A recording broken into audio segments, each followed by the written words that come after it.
Now, one of the ways they're going to determine who actually gets surfaced in that response is if the large language model can validate authoritative external platforms that say this business is legit, this business has great reviews, they have great sentiment on Reddit, they have good G2 scores, they have good Trustpilot scores, etc. So actually right now, it's never been better to be in the link building business because of AI search, right? And if you go back to the very first patent, very first dissertation paper, even from Stanford, where Larry Page and Sergey Brin incepted Google to begin with, one of the first sections of that is the importance of linking sites, right? So from inception, from when Google started day one, they're like, links are incredibly important. The quality signals have changed, the value of those have, plus or minus over time. But that is a core facet of the baseline algorithms that govern Google search. And that cannot be stripped away.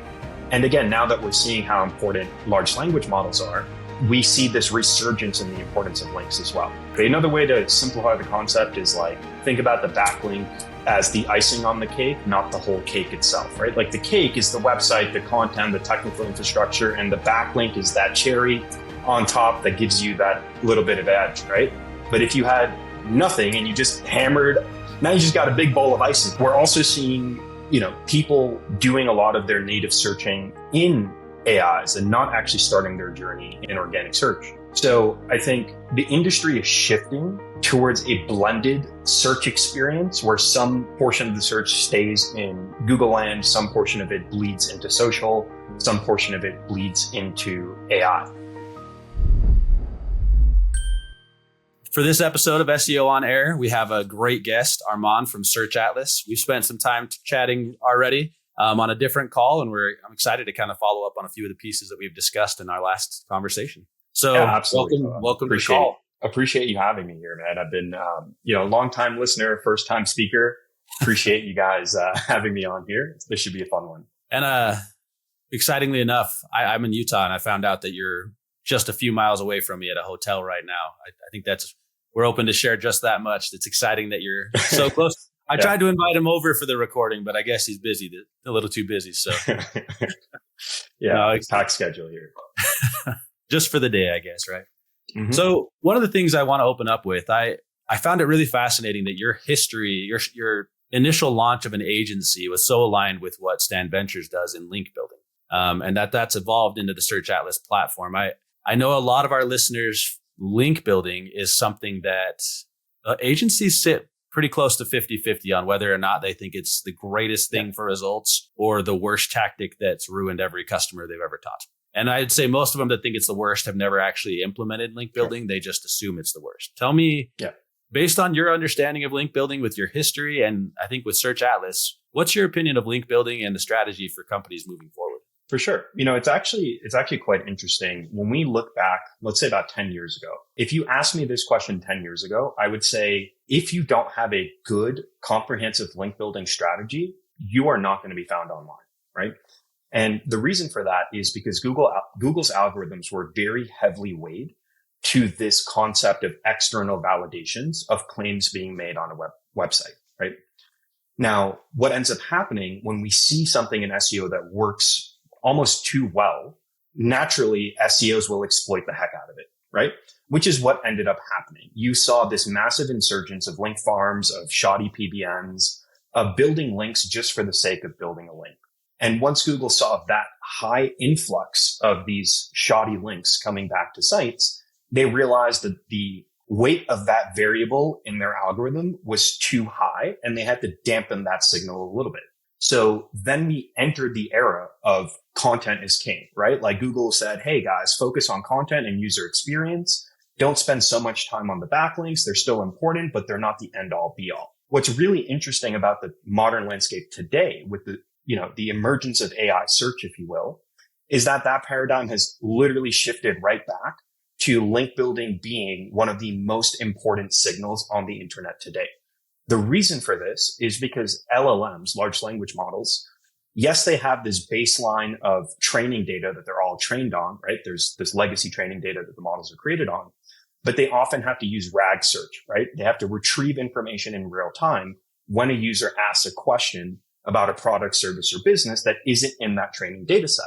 Now, one of the ways they're going to determine who actually gets surfaced in that response is if the large language model can validate authoritative external platforms that say this business is legit, this business has great reviews, they have great, sentiment on Reddit, they have good G2 scores, they have good Trustpilot scores, etc. So actually right now, it's never been better to be in the link building business because of AI search, right? But what I will say 10 years ago, I will echo what I will say now, is that it is the quality, context, and relevance of the link that is the most important, right? We're not saying go build a link on a random site just for the sake of influencing the LLM, but make sure it's a site that's crawled by LLMs, that's visible in ideally news alerts, that is contextualized to the industry that you're writing for, and that has some, authority signals, whether it be domain rating, domain authority, domain power, or the most important metric is the site that has traffic. 10 questions came up in my head as we discussed. So when you say 10 years ago, like link farms definitely have been part of the strategy. And even when I assess a link building strategy from an agency that works with Stan Ventures, there's a large variety of links that have never seen traffic that all have the same linking network. They're all established. Absolutely. You can tell it's a PBN pretty quickly. Or even links whose traffic don't make sense for the country that the service is in, the product that they're just irrelevant. But the definition of a quality link is such a broad thing that I'm seeing across so many agencies. Each SEO strategist seems to define it differently. So when they say, I'm looking for quality links, and I'm like, great, I want to help you. What is a quality link? I want to ask you, how do you as Search Atlas define a quality link? Because we have our opinion here at Stan Ventures as well. Yeah, it's a great question. And it is probably the most frequently asked question in the link building space is like, what is the metric of choice? A lot of people look at domain authority because it's just such a ubiquitous concept. Other people prefer the domain rating scale from Ahrefs because they're more precise and their data sets are more fresh, right? They update their corpus quite frequently. Moz is quite slow. Then you have the school of thought that goes the majestic route, looking at trust flow and citation flow and all of these different things. We've actually done a lot of data science and research about this exact topic. We actually posted a study around correlations between domain authority, domain rating, and organic traffic to see which signal is actually the most relevant in viewing a site's performance. For us, it's traffic, right? Like organic traffic. If you can't get organic traffic to your site, Google does not necessarily pay attention to the site as much. And that's what really led us to build the metric called domain power. It's a native metric inside of Search Atlas. But to your point, you can still fake traffic. You can still gamify traffic, right? I've seen PBNs that if I look at them at a surface level scan, I'm like, wow, this site has 10,000 sessions of organic traffic. But then I look at the keywords that are getting them traffic and it's like celebrity gossip. It's like random, Kim Kardashian's popular right now, but exactly, right? Exactly. And then it'll also be things like password resets and these weird serial numbers that just happen to have search volume. It's a really weird thing. So I would say traffic is the most important signal when looking at a backlink, but taking it one step deeper is actually looking at what are the keywords that are bringing in that traffic and making sure there's some level of alignment with the site that we're trying to get the link to. Yeah. There's a lot of transition to PR style links recently, where people want to be buying PR style links. That's kind of considered the white hat of the link building strategy, where they think it's like a lot more organic. How would you weight PR style links compared to a backlink as a guest blog posting backlink? Yeah, absolutely. So, the PR, like digital PR or doing organic outreach is fantastic, but it's not necessarily scalable and it's not open for every business on the internet, right? Like if you're pitching, let's say Forbes, a story about Search Atlas as an example, they may want to use that article because Search Atlas is doing innovative, cool things in the AI and SEO space, right?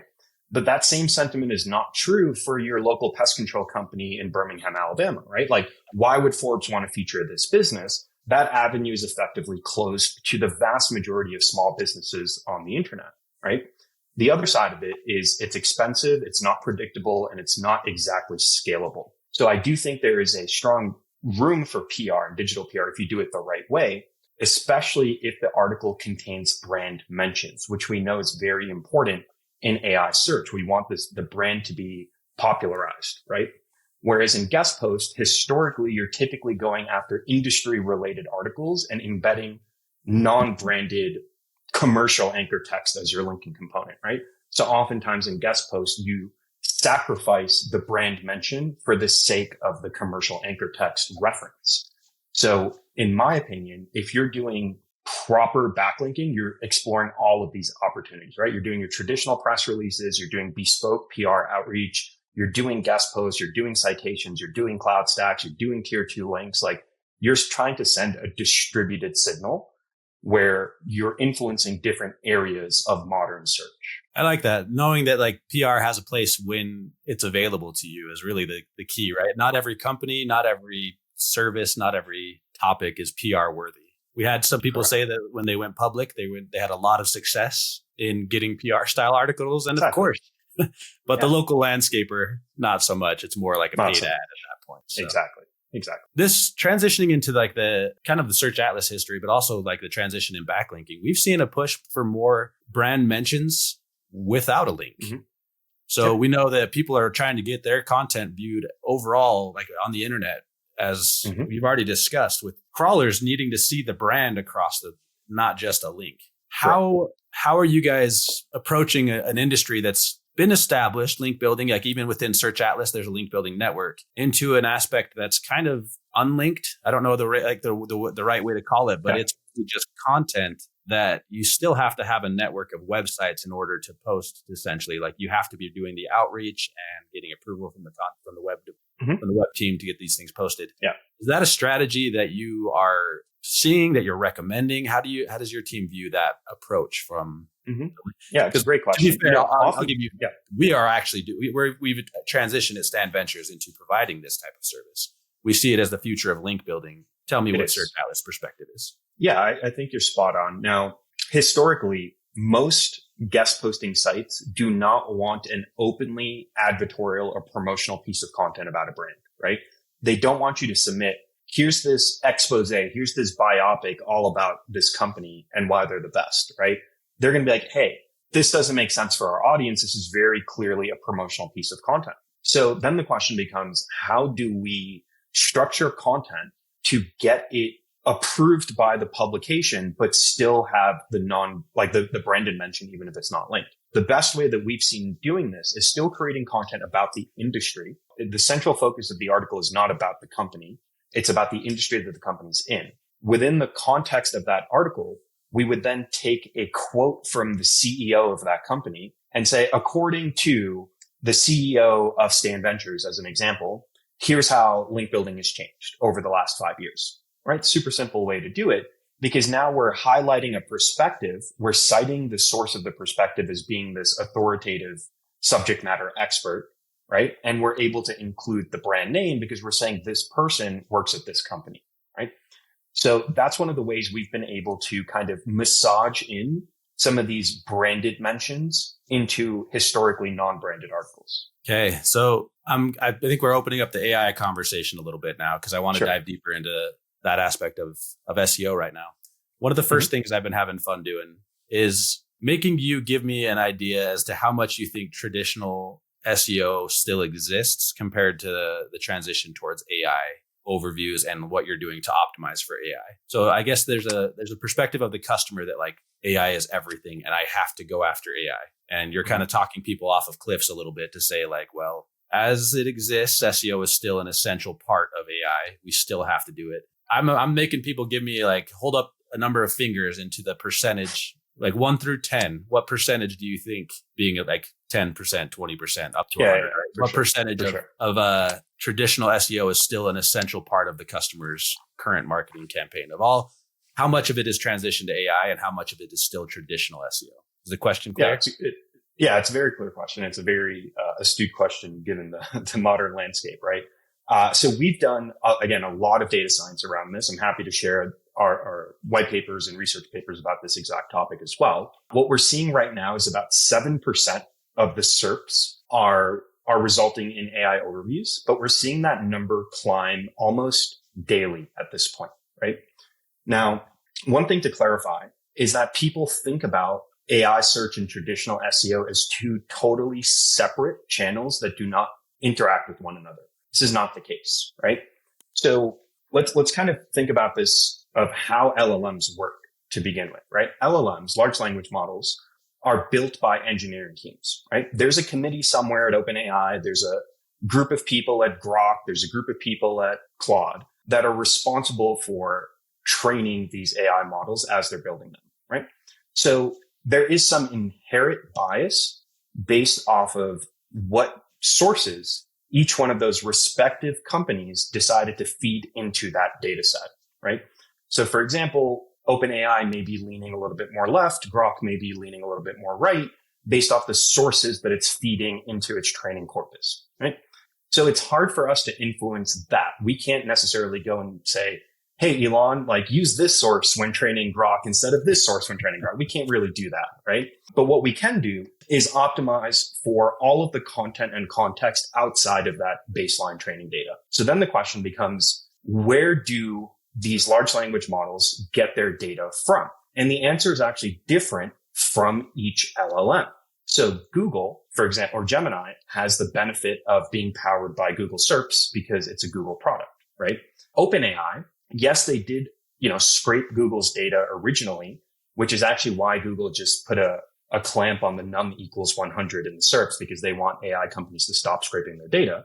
So now OpenAI either has to pay Google for their data or has to find an alternative. They did find an alternative in two sources.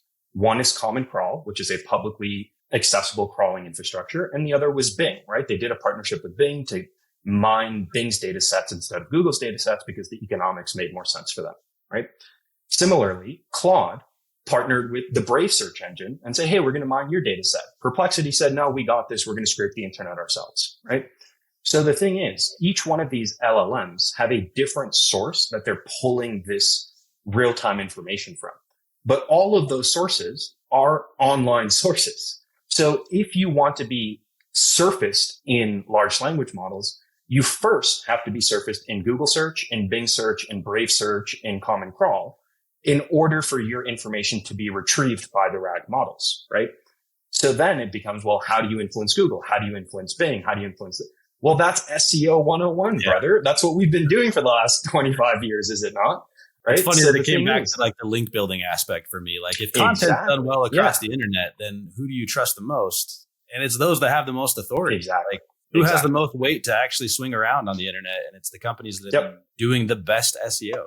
Exactly. So your company has been moving into like an AI side of optimization for SEO, which is, I think, so novel. I don't know if there's that many companies that are doing it the same way, because we as a company, Stand Ventures, has been an outsourced fulfillment team for SEO for 15 years, right? So there's a manual aspect of SEO that seems like it's hard to hurdle. And there's probably, and there is a distrust for AI in marketing agencies. There's definitely a conversation that content needs to be created by an individual that has high context and understands the service and can produce something unique that's not just regurgitated information from an overview, right? Like just stealing other information and making it your own. How is Search Atlas approaching that and navigating such a complex, kind of subjective practice of producing content being better human driven when you guys are trying to automate? Tell me a bit more about that side. Yeah, for sure. So, I mean, the Search Atlas does a lot of different things, right? From a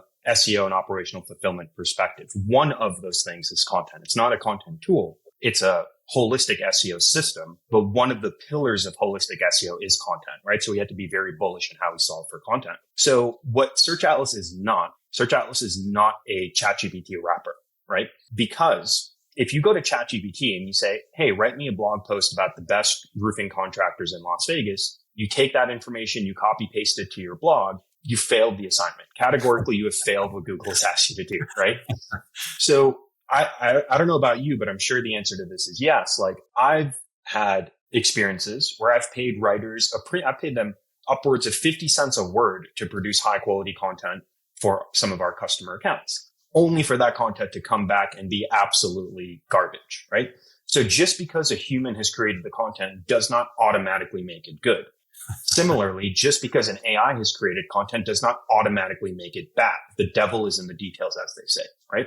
So how do we approach this with Search Atlas? The first thing that we do is we say, before you produce one piece of content within Search Atlas, you have to create a brand kit. The brand kit is essentially your context window that gets fed into the large language models as tokens. So we're feeding in things like target audience, location parameters, tone of voice, existing offline assets, whether they're blogs, PDFs, transcripts, saying, hey, learn about this business before you write for them, right?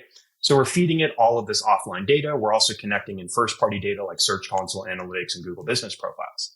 So the AI models immediately have all of this rich context about the brand that they're writing for. The next thing that we're doing is we're saying, based off the keyword and the market selected that you're trying to rank in, we're actually going to scrape the SERPs of the competitors that are ranking in that market for those exact keywords. We're then going to analyze their usage of schema, their usage of keywords or entities in their content, how frequently those entities are occurring. We're going to look at the structure of their headings. We're going to look at what dynamic assets are they producing, tables, charts, infographics, things like this. And then we feed all of that data back into the AI model and say, now, as you're writing this article, infuse everything that we know about SEO best practices while creating this, right? So we have the context being fed in from the brand kit, and then we have the live SERP scraping being fed in to augment and refine it so that we're not just writing for readability or branding sakes. We're also writing content that can rank because we're layering in all of that expertise into the content outputs, right? Like ChatGPT out of the box is not designed to help you rank well in Google search. It's designed to make esoteric content accessible to the average person. It's not an SEO tool. So that's why we can't just rely on these out of the box models, and we have to enhance them with all of our proprietary data. So we've had a lot of guests on, and I kind of referenced this already. The feel AI is destroying good content, that it's just not going to produce good content. We've had guests on that swear that AI should write all of your content. Having them both on at the same time in a roundtable discussion was extremely fascinating. And I think it touched into where you've gone with that answer. And I just want to double down on it. There was a guest on that talked about tools that are used to determine if content is actually AI content are so incredibly inaccurate at predicting whether or not it's AI content. That really, it just comes down to produce good content. Whether it's AI or it's human written, like you've said, they both can produce crappy content if you're not pulling the right levers to make it produce great content. So really it comes down to content is still king. And then I'm coming back to link building, saying the other aspects of offsite SEO, once you've done the onsite, are all still needing to be in place for AI overviews to even recognize you in the first place. 100%. And then there's also that technical layer of like, have you wrapped this content with schema that makes it easy for crawlers to parse and scrape and analyze through structured data? What are the main things on this page, right?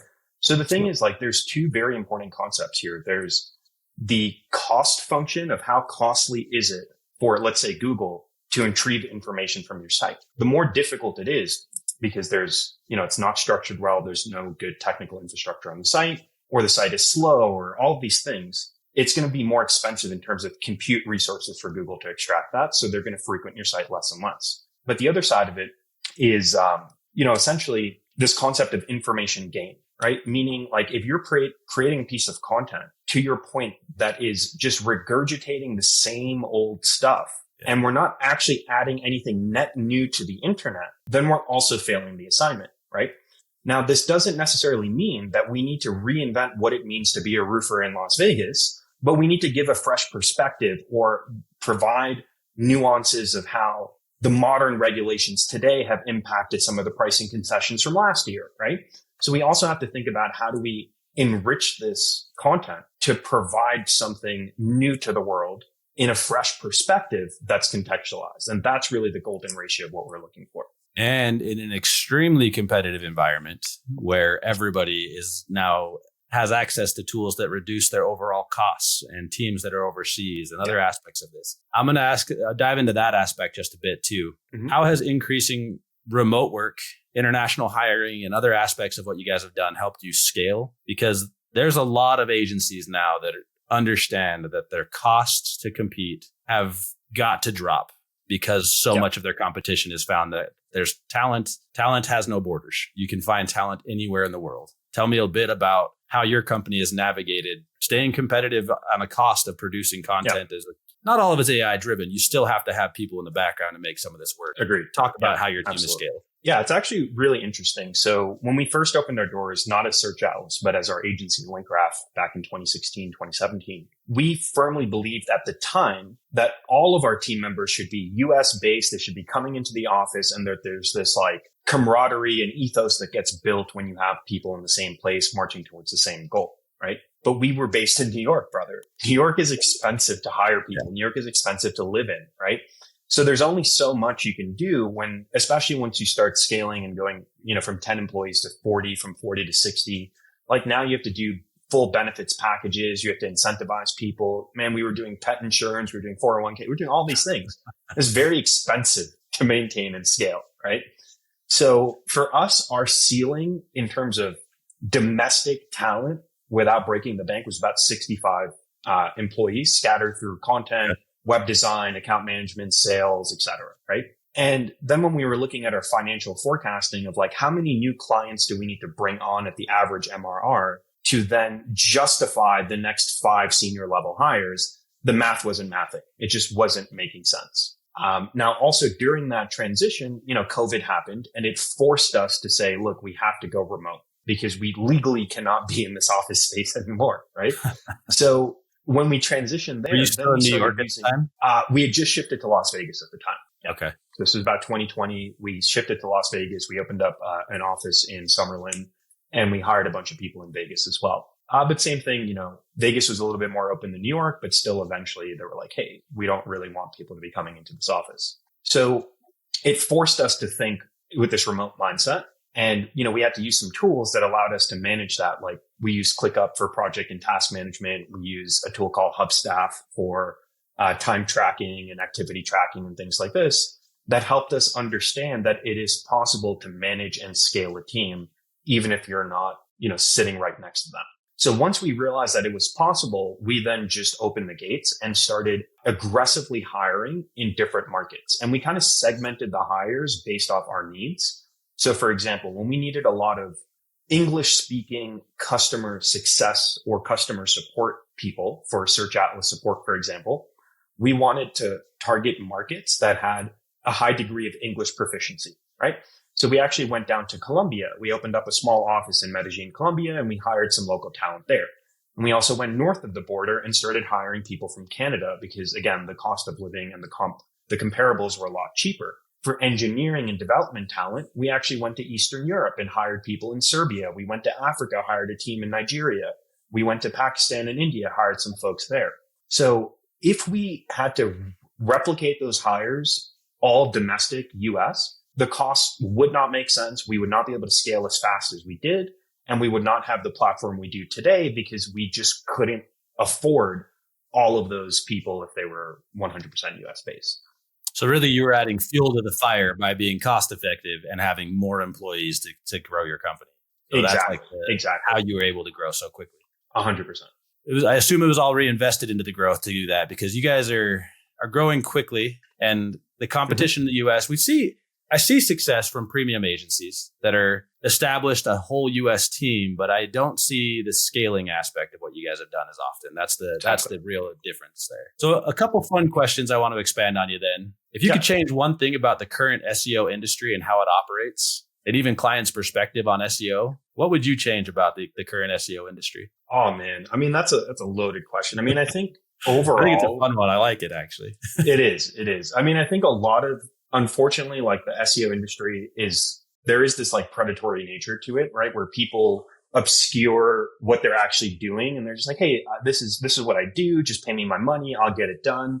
And they don't dive into the details of the nuance, and they don't take the time to educate their customers of what they're doing, why they're doing it, and how they're doing it, which means they eventually don't do it. They don't get the result. And then they tarnish the mind of the prospect or the customer and say SEO doesn't work. SEO is, it's not a thing, right?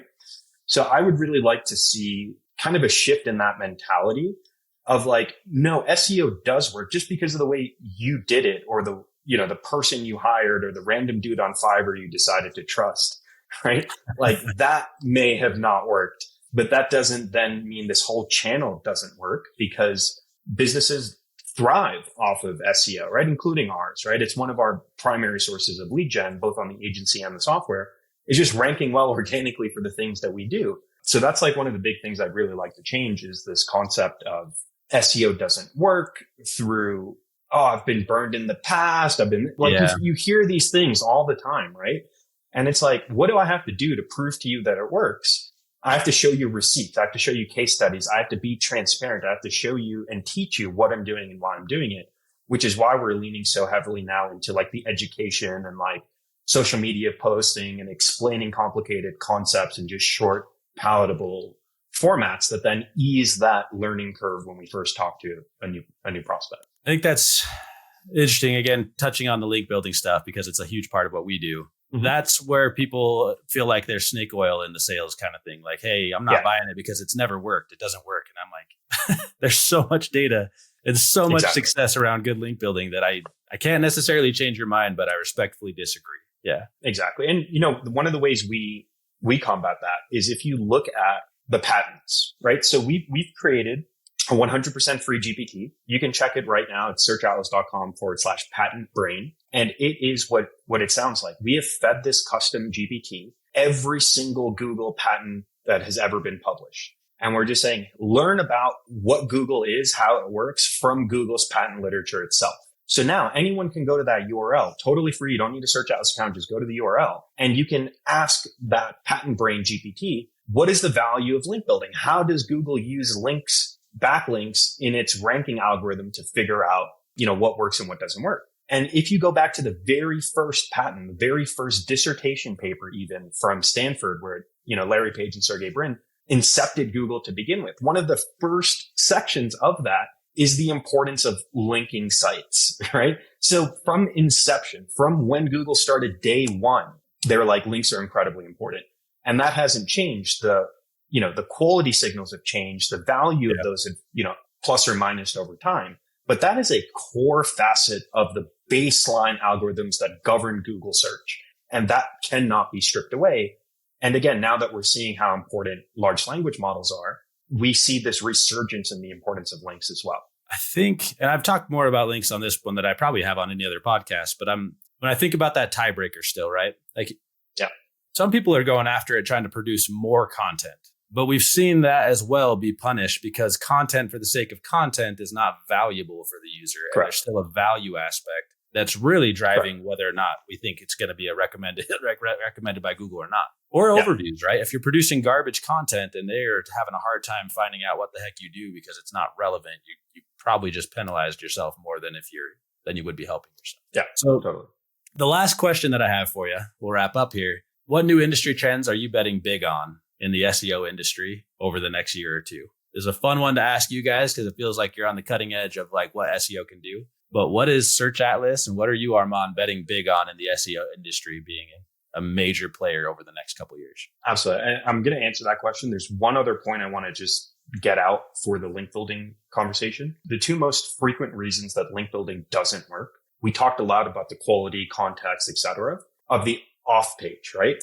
But one of the big reasons it doesn't work is that the page you're linking to on your site is too thin. It's not robust enough. It doesn't deserve to be on page one or to be the end all be all source of truth on a subject matter. I appreciate this. Right? Yeah. So the thing is, like, I can build you the best backlinks in the world, brother. But if the page I'm linking to has half a paragraph and a giant picture of your team smiling and waving, I'm sorry, but that's not going to hold position one, right?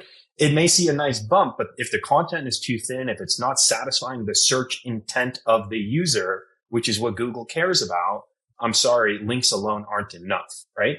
So the way we think about it is you have to have really good content, whether it's a service page, a landing page, a blog post, a buyer guide, a competitor, whatever it is. Content has to be on point and satisfy the search intent. Then you need to have really good technicals, metadata, crawlability, schema, and then the backlink. That's when you actually extract the most value out of each individual link you earn, right? So it's not just one. That you're bringing that up. Yeah. The strategy that we've seen success with is launching with backlinks is a huge waste of money. I think that's where someone's selling snake oil. Exactly. If you don't have, it's like polishing a turd, right? That's the old saying. Like, if your page that you're backlinking to is a turd, you can send a bunch of backlinks to it, but ultimately no one's going to recommend it because it's still garbage. Yep. Exactly right. A bit crude for a podcast, I guess, but it's funny. That's the truth of it. And at my last agency, you had to establish SEO and make sure that everything was in place before link building was used, because it's used to get you into that. I kind of referenced it earlier. It's the tiebreaker.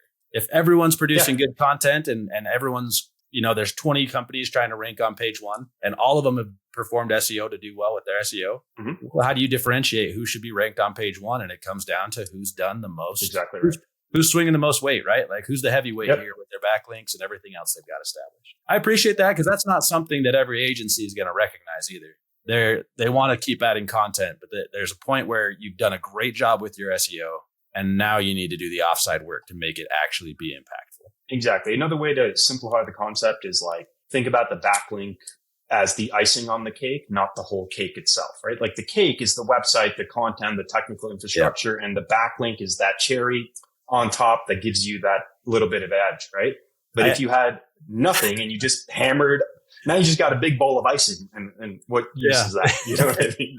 Doesn't look that great if you're looking for a cake. Yeah. Right. That was actually going to be, I am going to ask more questions then, because that was one of the things I thought to ask you was selling this it's such no agency exists without sales. And there's often agencies that don't know the right way to sell. Because what you explained to me earlier and earlier into the call, we're pretty technical when we dive into DA and DR and traffic count and spam aspects of the traffic and other things like that. That's pretty complicated. Someone else might want to buy a DA 50 and that's all they want to talk about. But then they have to sell it to their customer and all they know is DA 50. So I think of those funny analogies like you talked about with cake. Do you have any others that you think are a really fun way to sell backlinks that really establish? Yeah, for sure. I got a good one. It's similar to what you were just talking about, right?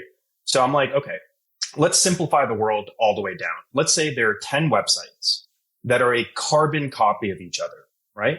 Same exact content, same user experience, same look and feel, 100% clones, 10 out of 10, they look identical. In that hyper simplified environment, how does Google decide who gets position 1 and who gets position 10? If all else is equal, then the only signal left for us to interact with is the off-page signal, right?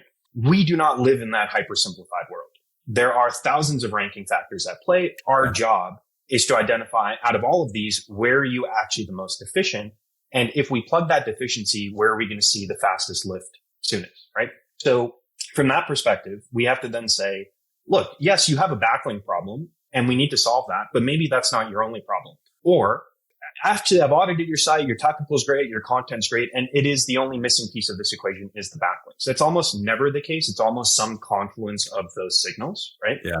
And then the way I talk about like backlinks specifically is like, think about like Google uses backlinks really as a voting mechanism, right?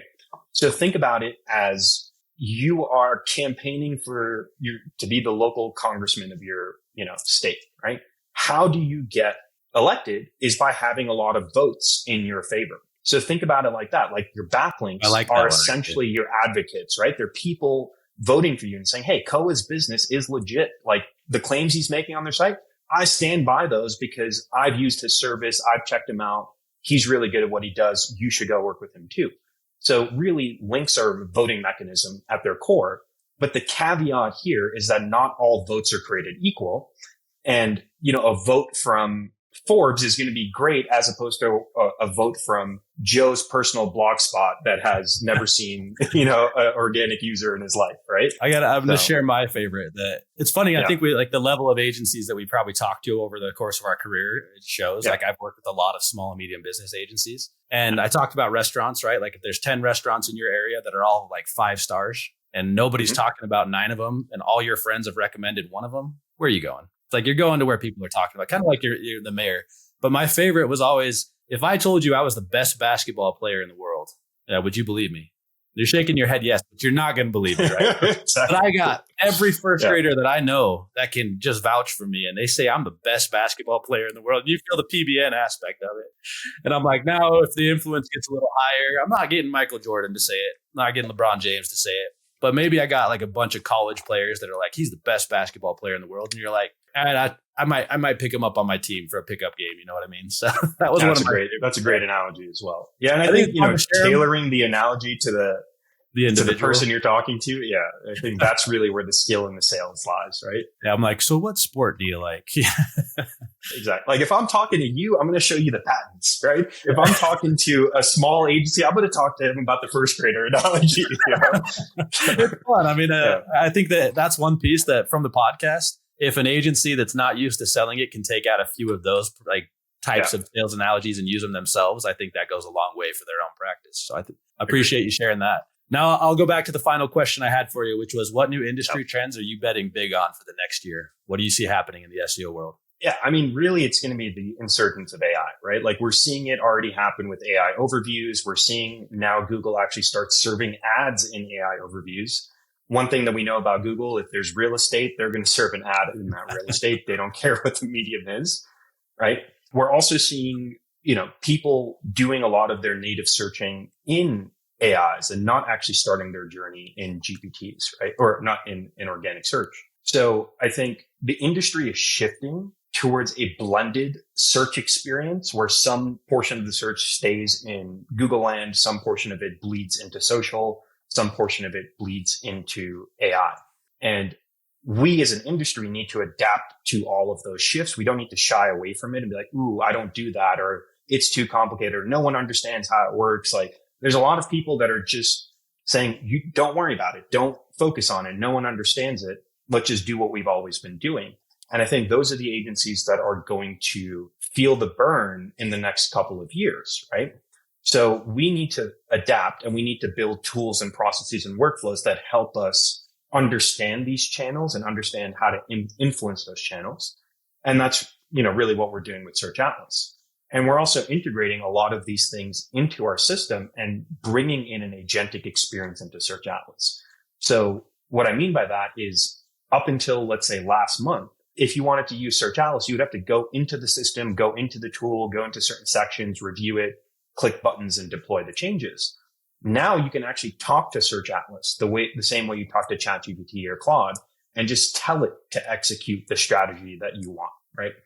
And I think more tools are going to be moving towards that. And if the industry doesn't adopt or adapt, then they're going to be left behind doing things manually or the way they used to do it, because the cost comes down if you leverage the right tools. And now you're pricing yourself out of the market if you're not adapting to that. I think I do not start any of my searches now inside of Google. I'm throwing myself out there. Like every one of mine starts on ChatGPT. And then if I need to move into a different platform, it evolves from there. Are you the same way? Putting you on the spot a bit. So. Yeah, I'm definitely a little bit mixed, right? I do find myself frequenting the GPTs a lot more these days, but it depends on what I'm looking for.